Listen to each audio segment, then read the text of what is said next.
Before diving deep into the presentation for the 2016 Civic sedan, Honda reps reminded us that the last generation of the car sold very well, thank you. Launched for the 2012 model year, and conspicuously updated for 13, the ninth generation of Honda's Everyman sedan was dinged in the media for its lack of innovative powertrains, a drop in refinement relative to the newest competitors, and generally staying the course instead of blazing a trail. That Civic still sold hundreds of thousands of copies. But at the presser for this new car, the sense of relief in moving forward, and excitement about the future, was palpable. Striking up the band and fawning over a new car is the job of Honda's staff, of course, but after driving the 16 Civic for myself, it was clear why the gushing seemed so genuine.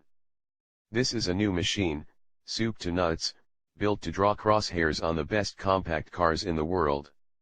To do that, Honda prioritized overall refinement, the steering experience, a quiet cabin, and high-speed stability as areas in which the 10th gen car must excel. Those are new areas. The company accepts that things like excellent fuel economy and safety are elemental parts of any Civic by now. Having driven the current version of most every competitor, I set out to see if Honda could make good on that lofty and diverse set of goals. The new Civic powertrain lineup gives the model an immediate leg up. For 2016, Honda is bringing two new four-cylinder engines to the game, a naturally aspirated 2.0-liter, and a turbocharged 1.5-liter. I got a small sample of the 2.0L engine. It's generally up to the task of carrying Civic sales in bulk, but I spent most of my day with the more exciting 1.5T. That's mostly what Honda brought along. The engineers are clearly proud of this motor. The top three trim levels will include the 174 horsepower, 162 pound-feet turbo engine, connected to a continuously variable transmission. The added power makes sense for the more expensive versions of this car, as the easy acceleration it offers is a real luxury. Most drivers will appreciate that there's less turbo-y feeling to this engine than just about any I've ever experienced. Full torque output starts at 1,800 RPM and sticks there right up to the 500 RPM horsepower peak, but there's no drama around the power coming on. From slow starts to full throttle launches, the power delivery is remarkably linear. I really enjoyed Honda's big jump into the turbo world, but half the time I could have done without the mandatory CVT. You will be able to get a 6-speed manual on the base LX Civic, with the 2.0-liter engine, but not with the 1.5. The transmission is responsive from slow speeds, and becomes invisible when cruising on the highway. But on variable speed roads, and with me asking for the juice to enjoy them, it constantly caused the engine to drone. There's been enough good NVH work done that the hard hum of the engine isn't very loud, but it isn't particularly harmonious or exciting, either. That won't matter for pottering around the suburbs or in zombie-ified commuting on the freeway, but if you're trying to enjoy the Civic's neat handling and responsive steering, it can be a buzzkill. Wind and road noise levels are really low, on the other hand. In fact, in every scenario but the hard-charging canyon carving, I found the interior to be astonishingly quiet for a $20,000 something car. Hell, it's astonishingly quiet for a $40,000 car. Ride quality matches that NVH profile in Honda's task of overall refinement. I drove out to a usual suspect string of Malibu Canyon roads, which offered up quite the varied road shape, if not surface, to test on. The Civic stayed remarkably flat over deep dips and diving hillside roads. Prodded a bit, I could start to feel some roll through the suspension, and there's surely limited grip from the 215 section rubber, but the overall character is still fun and tossable. Road imperfections as we know them in the Midwest were harder to come by, but the small evidence I saw in California tells me that those impacts would be mostly absorbed without bothering driver or passengers. A great balance of softness and fun, really. I'm not sure that Honda's tune of the electrically assisted rack and pinion steering is quite as big a step forward as the rest of the Civic package, but it sure isn't bad. The feeling is light and a little numb, but turn-in response is still very good, and the whole car rotates rather briskly. This new generation is bigger than its predecessor, but it doesn't drive that way when attacking corners. Perhaps the most encouraging thing to say about the sedan's performance that day, is that it's certain to make a terrific base on which to build enthusiast variants like the upcoming SI and Type R. These are good bones.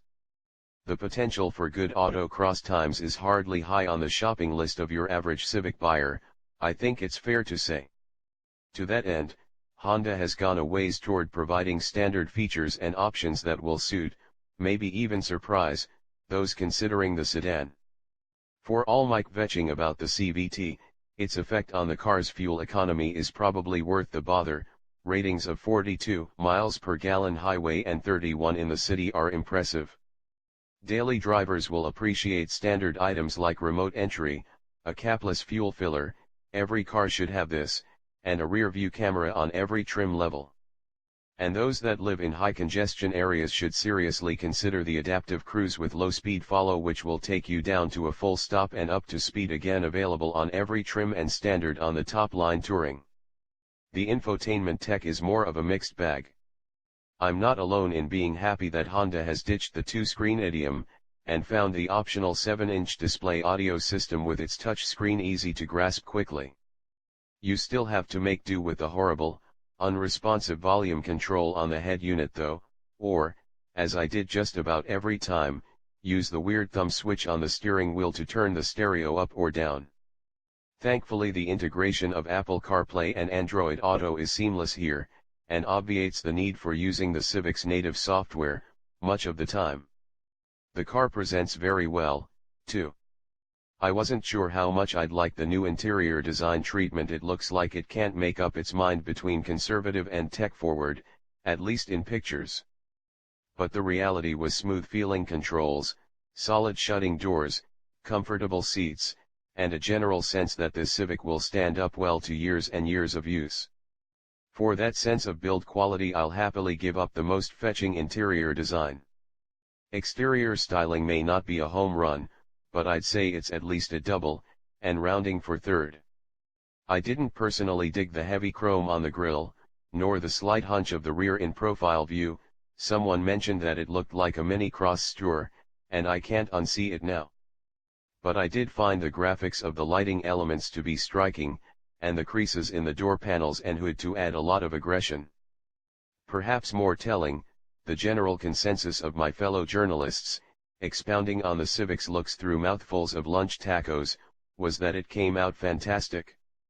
20 ink-stained opinions on car design can't be wrong, right?